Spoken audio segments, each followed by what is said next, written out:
যখন আমি সাধু সঙ্গে সৎপ্রভাবে সান্নিধ্যে আসি, তখন মনে হয় যেন আমি ধীরে ধীরে শরণাগতির দিকে এগোতে সক্ষম হচ্ছি।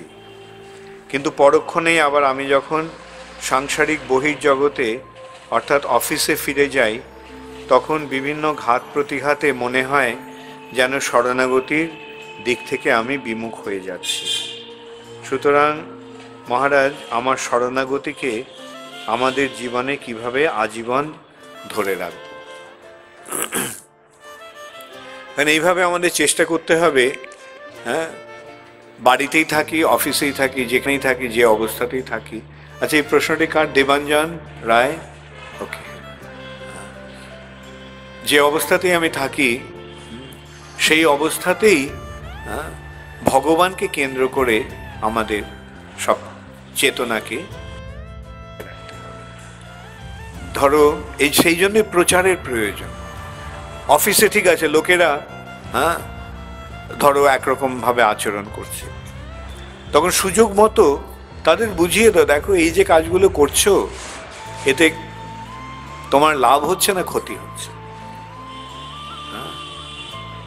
এইভাবে ধীরে ধীরে তাদেরকে কৃষ্ণ উন্মুখ করার চেষ্টা করার মাধ্যমে তুমি তোমার মনকে কৃষ্ণের চরণে নিবদ্ধ রাখতে পারছো। হ্যাঁ, একটু হয়তো অসুবিধা হবে, চেষ্টা করে যেতে হবে। আর দেখো, আমাদের সর্ব অবস্থাতে ওই কৃষ্ণকে কেন্দ্র করে জীবনযাপন করতে হবে। হয়তো সবসময় করা যাবে না, সচেতনভাবে সেটা করা যাবে না, কিন্তু চেষ্টা করতে হবে।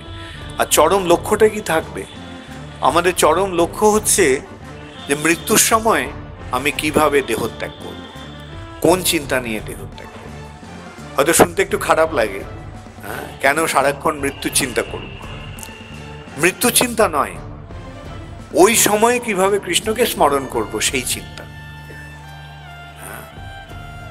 ভক্ত মৃত্যুর চিন্তা করে না, ভক্ত কৃষ্ণের চিন্তা করেন, কিন্তু এই ভেবে যে চরমে যখন ওই অবস্থাটি আসবে, তখন আমি কিভাবে ভগবানকে স্মরণ করব। প্রাণ প্রয়াণ সময়ী কফবাত পিত্তৌ কণ্ঠাবরোধন বিধৌ স্মরণং কুতস্তে। মহারাজ কুলশেখর ভগবানের কাছে প্রার্থনা করছেন, প্রাণ প্রয়াণ সময়ী, মৃত্যুর সময় কফবাত পিত্তই কণ্ঠাবরোধন বিধৌ। কফ, বায়ু, বাত, পিত্ত দ্বারা আমার কণ্ঠ রুদ্ধ হয়ে যাবে, তখন কিভাবে আমি তোমাকে স্মরণ করব, মনে রাখব, এই চিন্তা করছেন। তাই প্রার্থনা করছেন ভগবানের কাছে যে মৃত্যুর সময় আমি তোমাকে ভুলে যেতে পারি, কিন্তু তুমি আমাকে ভুলো না। এইভাবে ভক্ত নিজেকে প্রস্তুত করে যে এখন যদি মৃত্যু আসে, তাহলে আমি কিভাবে মৃত্যুকে বরণ করব। এখন যদি মৃত্যু আসে, কৃষ্ণকে স্মরণ করতে হবে। অতএব অনুকূল পরিবেশে সহজে কৃষ্ণকে মনে করা যাবে, কিন্তু প্রতিকূল পরিবেশেও কৃষ্ণকে মনে রাখার চেষ্টা করতে হবে। ঠিক আছে?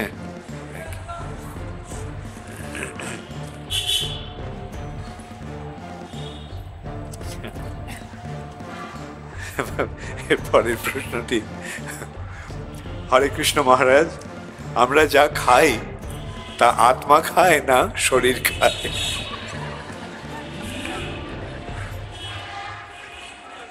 প্রশ্নটি করেছেন মায়া বসাক। মায়া বসাক, আচ্ছা, হ্যাঁ। যদি এমনি খাওয়ার হয়,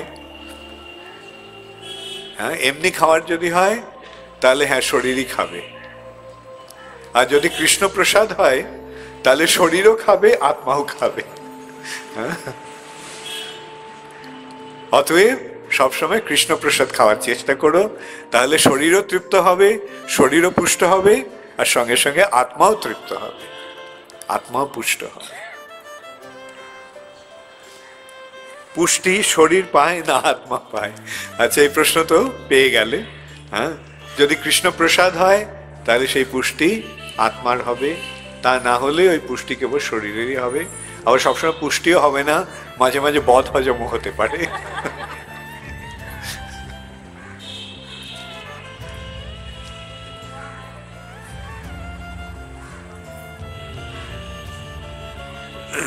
আমার প্রশ্ন হলো, শ্রীকৃষ্ণ হচ্ছেন আমাদের পরম পিতা এবং আমরা হচ্ছি তার সন্তান, তাহলে পিতার ঐশ্বর্যে কি পুত্রের সহজাত অধিকার থাকে না? তাই জড়জগতে তো শ্রীকৃষ্ণেরই ঐশ্বর্য, তাহলে সেই ঐশ্বর্য ভোগ করতে বাধা কোথায়? প্রশ্নটি করেছেন কৃষ্ণপদ অভিলাষী দেবকুমার। দেবকুমার, আচ্ছা, হ্যাঁ, বাবার সম্পত্তিতে সন্তান, পিতার সম্পত্তিতে সন্তানের অধিকার রয়েছে যতক্ষণ সে তার পিতার আনুগত্য মেনে নেয়। পিতার আনুগত্য মানলাম না, পিতার বিরুদ্ধাচরণ করব, পিতাকে মানব না, আর এদিকে পিতার সম্পত্তিটা ভোগ করবে, এটা চলবে? হয় না। হ্যাঁ, কিন্তু যদি পিতাকে যদি মেনে নেওয়া হয় তাহলে হ্যাঁ, পিতার সম্পত্তির দাবি করতে হয় না, পিতাই সবকিছু দিয়ে দেন। অতএব ভগবানের শরণাগত হয়ে হ্যাঁ ভোগ করো, ভগবানের শরণাগত হয়ে এই যে ভক্তি, এই ভক্তি হচ্ছে প্রকৃত ভোগের পন্থা। ভগবানকে দাও, দিয়ে ভগবানের প্রসাদ নাও, ঠিক আছে? আর ভগবানকে না দিয়ে যদি সেটা খাও তাহলে কি হবে? স্তেন এব স, ভগবদ গীতায় বলা হচ্ছে যে ভগবানকে না দিয়ে খায় সে চুরি করে, সে চোর। বাবাকে মানবো না অথচ বাবার জিনিসটা নেবো, তাহলে চুরি করা হবে। বোঝা গেল? কি করবে তাহলে? হ্যাঁ, ভগবানকে মেনে নিয়ে, ভগবান যে তোমার পিতা সেটা হ্যাঁ মেনে নাও, মেনে নিলে দেখবে যে তিনি তোমাকে কিভাবে, কত সুন্দরভাবে তোমার রক্ষণাবেক্ষণ করছে।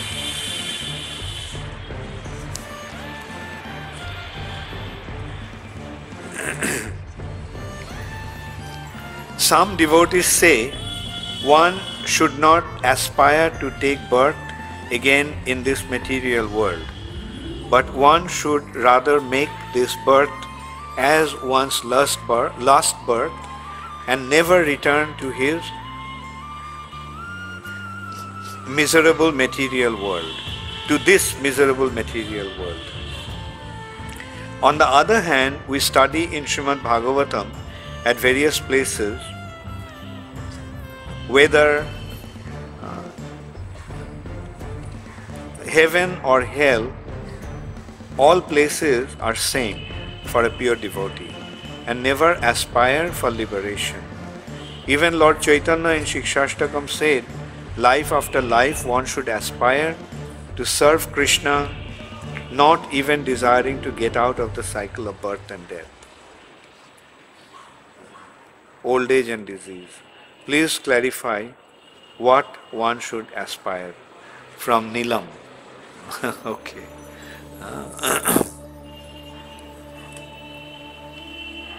Yes, there are different stages of devotion. At a preliminary stage, at an early stage, at an immature stage, yes, one should desire for liberation. Let me get out of this material nature. That means let me not get involved, let me not get entangled in these material activities.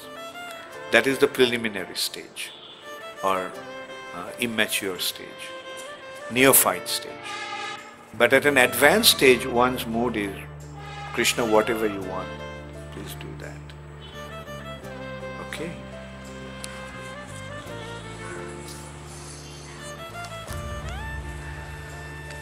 I don't feel like taking birth in this material world again. Please guide, how should I pray to Krishna? How can I ask him to give me birth as a devotee when I don't mean it? Please guide, how can I change my attitude? You see, a devotee does, this is from Haripriya. So a devotee does not separately want, independently want anything for himself. He simply leaves it up to Krishna. Whatever you want. Like, just consider, there is a child who tells his father, give me this, give me that. And there's another child who simply accepts.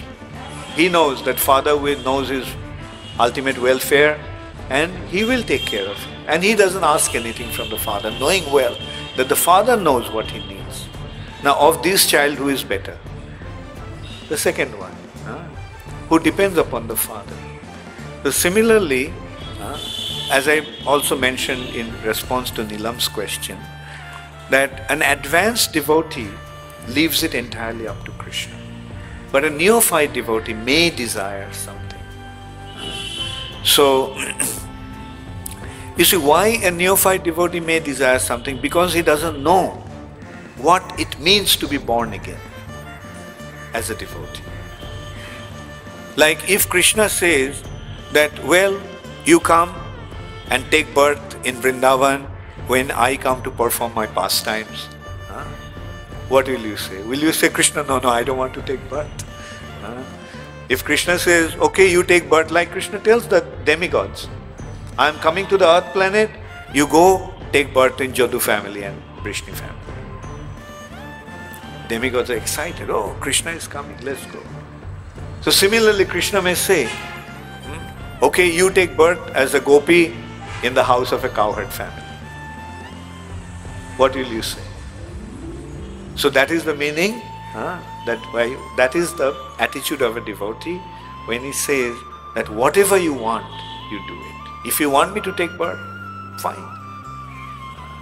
If Krishna says, you take birth as a monkey, when I come as Ramchandra and fight with me, what will you say? No, I don't want to be a monkey. No, we'll say fine. It will be so exciting. To fight for Ramchandra is the ultimate perfection of life.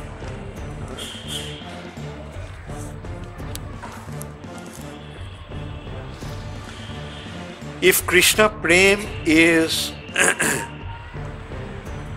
Ladini Shakti, this is Krishna Prem, is Krishna Prem synonymous to Radharani? This question is from Athena Roy. Athena, yes. Yes, that Radharani is the personification of Ladini Shakti. And Krishna Prem is the manifestation of Ladini Shakti. Is the result of, or the act of Ladini Shakti. And that personification of that Ladini Shakti is Srimati Radharani.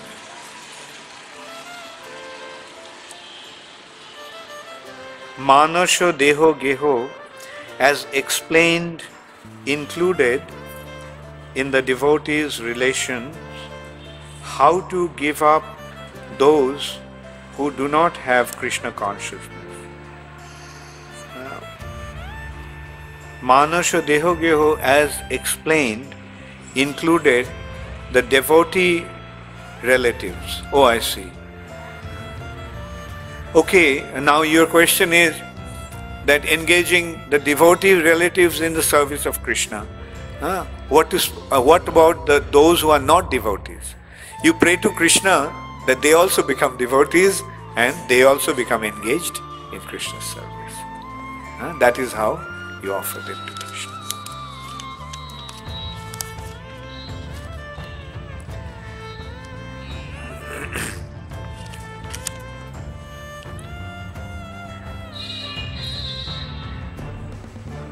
গতকাল শিখলাম কিভাবে দীনতার সঙ্গে ভগবানের প্রার্থনা করতে হয়।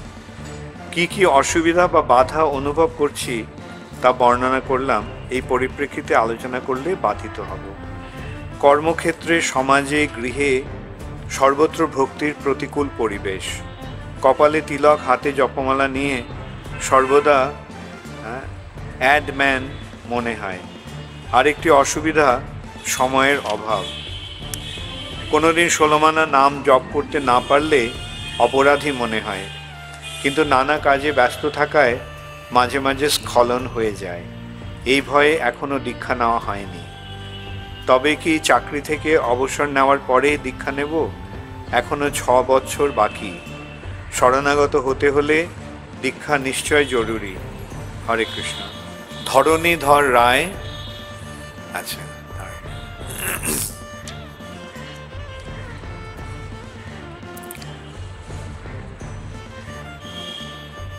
ভক্তির পথে এগোনোটাই হচ্ছে উদ্দেশ্য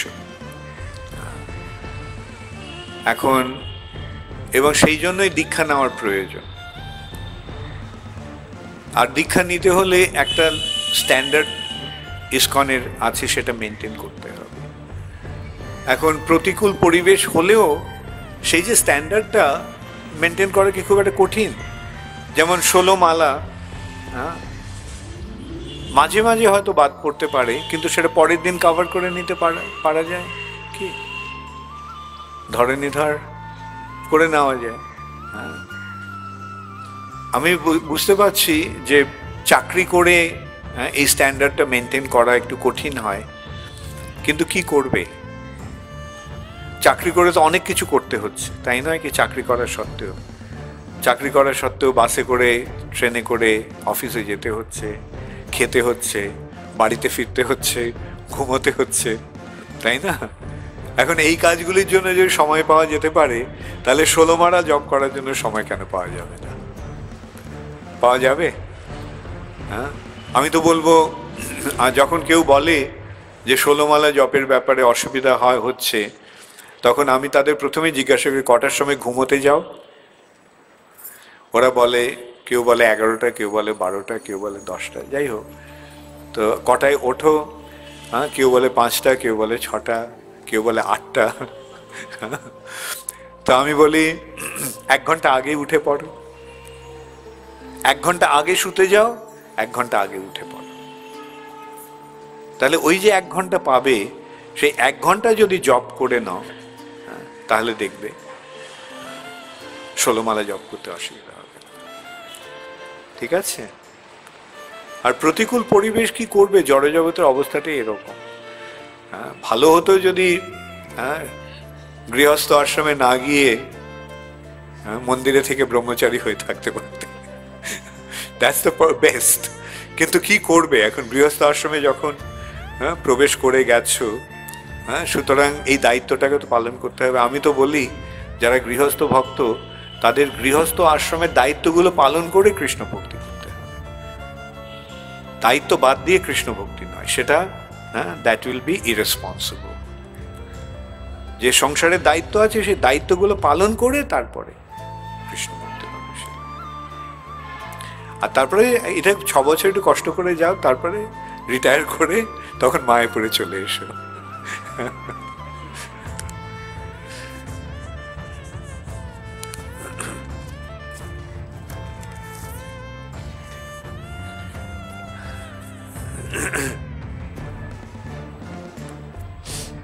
আপনি বললেন পূর্বজন্মের পুণ্যের ফলে ভক্তি লাভ হয় না, সুকৃতির জন্য ভক্তি লাভ হয়। সুকৃতি কেমন ধরনের কর্ম করলে হয়? রসিকেশ্বরী দেবী দাসী। আচ্ছা,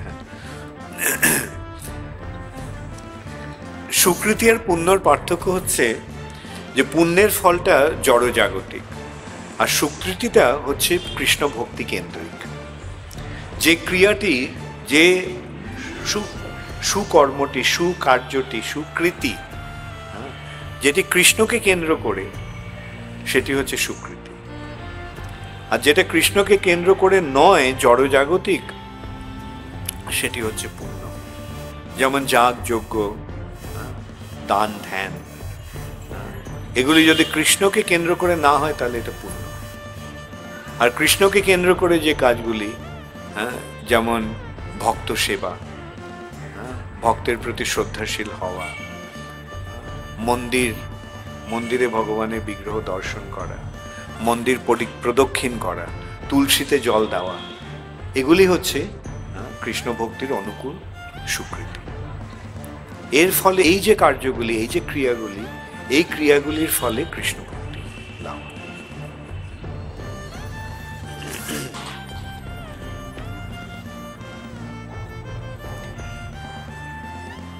প্রশ্ন, ছেলে সংসার না করে মায়ের অমতে যদি কৃষ্ণ ভক্তি অনুশীলন করে বা কৃষ্ণের শরণাগত হয়, সেক্ষেত্রে কি মায়ের চরণে তার কোনো অপরাধ হবে? অপরাধ হলে সেই অপরাধ প্রক্ষালনের উপায় কি? ধনঞ্জয় বাড়ি। ওকে, তুমি তোমার মাকেও কৃষ্ণ ভক্তির পথে নিয়ে এসো। হ্যাঁ, মায়ের অনুমতি, কৃষ্ণ ভক্তির জন্য প্রকৃতপক্ষে কারোর অনুমতির দরকার হয় না। কৃষ্ণ ভক্তিটাই চরম। সে সম্বন্ধে বলা হচ্ছে যত ঋণ আছে সমস্ত ঋণ কৃষ্ণের শরণাগত হলে সমস্ত ঋণ থেকে মুক্ত হয়ে যাওয়া যায়। গত মুকুন্দং শরণং শরণ্যে। হ্যাঁ, ঠিক আছে। সুতরাং কৃষ্ণ ভক্তি, তবে মাকে বোঝাও, দেখো এটাই তো জীবনের চরম লক্ষ্য। আর সেই সূত্রে যে মা বাবার প্রতি যে কর্তব্য আছে সেটাকেও পালন করার চেষ্টা করো, ঠিক আছে। এবং মূল কথা হচ্ছে তাদেরকেও ভক্তির পথে নিয়ে এসো। 1টা বেজে গেছে, আমি প্রশ্নগুলো আমি পরে করবো। তুমি প্রশ্ন করেছিলে? আচ্ছা, ঠিক আছে।